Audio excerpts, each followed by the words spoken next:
What's up, everybody? Welcome back to the channel. Today we're talking about water purification tablets and how you may be using them wrong.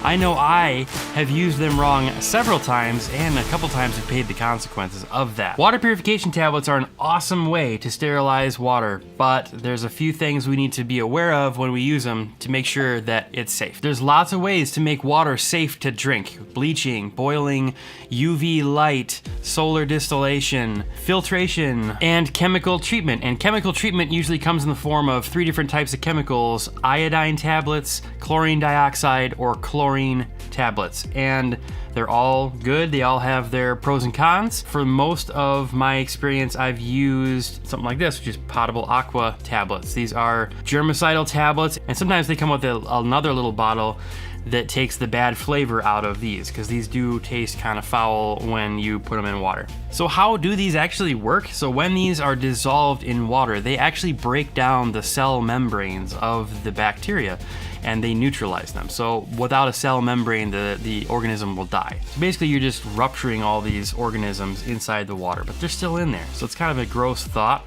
but it is safer to drink. So according to the directions on the bottle, you're supposed to add 2 of these tablets per quart of water. Cap loosely, allow a small amount of leakage, wait 5 minutes, shake the container to allow screw threads on the closure to be moistened, then tighten cap, wait 30 minutes before drinking, recap bottle tightly, keep tablets dry.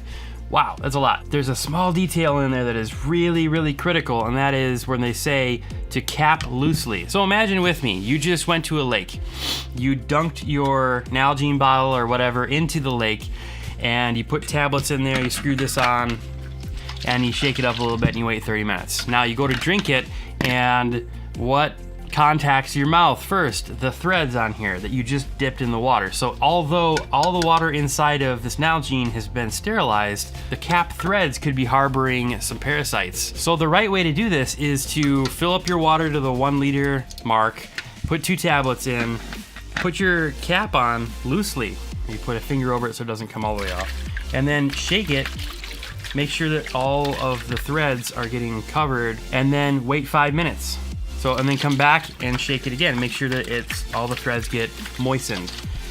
And then you can cap it up tightly. So after 30 minutes, you should have a safe source of water to drink. I cannot tell you how many people I've seen ignore that step right there. And that is why people get sick using these for the most part, because they're ignoring the fact that they have that untreated water on the thread still. One common misconception is that these make the water perfectly safe to drink and that they remove all of the contaminants, and they don't. They just sterilize them. They neutralize the bacteria, the protozoans, and the viruses in the water. They don't even sterilize all of them. Cryptosporidium is a really tricky one to kill, and sometimes these don't catch that. One really important step to making your water safer to drink and a little more enjoyable to drink is actually to pre-filter it, and there's lots of ways to do this. I've even used my hat, I've used my shirt, although afterwards you just got a bunch of sludge in your hat or your shirt or whatever, so it's not ideal. What I've found to be really great is they sell these mesh bags at camping stores. They're kind of like laundry bags or whatever, but they're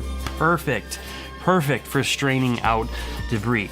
So really fine mesh, and all you gotta do is just drop it over like that. You can either dunk the whole container in like this, but it's best to have like a secondary container, maybe a cup or something like that, and you just pour the nasty lake water, pond water, or whatever right through that, and then you can just shake out the bag. And that keeps a very large amount of nasties out of your bottle right from the beginning. Even like this bag that I have is like a very fine mesh. It's black, but you can actually filter through this as well. And that's what I keep my water filter in. So in case I need to, I have a filter bag here.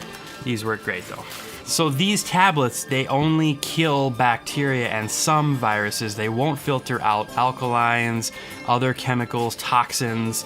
That is something that you need a true water purifier for, a filter that can capture those toxins and chemicals, and that's usually like a carbon-based filter. I only use these as my backup now, but even as a backup, I want to make sure that I'm doing it in a safe way and I don't get sick. Iodine tablets are incredibly safe to use. The lethal dose for iodine is something like 1,000 gallons of treated water, so you'd never be able to consume that much. in that short amount of time. So it's very safe. If I was in a long-term survival situation and I had, maybe I did stay out for a couple of weeks or something like that, I would be using these to treat my water, but I would also boil the water.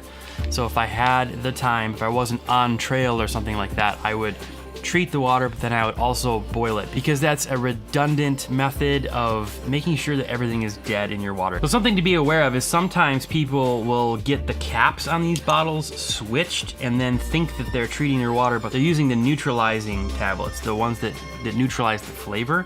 They're not actually using the sterilization tablets. So be very conscious of the caps, because they can be interchanged on these. So I've seen that happen before, and then people can get sick. Another way people can have issues with water purification tablets is if they're not getting the dosing right. Make sure that you know water math. On these bottles, there's usually graduated lines. You want to make sure that you're filling it up to the 1,000 milliliter mark and putting 2 tablets in. Or if you're doing half of your container, 1 tablet. If you have an aluminum or a stainless container like this, make sure you know the volume. Go ahead and measure the actual water into your new container so that you know what it is. Write it up with a Sharpie on the outside of the container. Because if you get the dosing wrong, it's not gonna help you.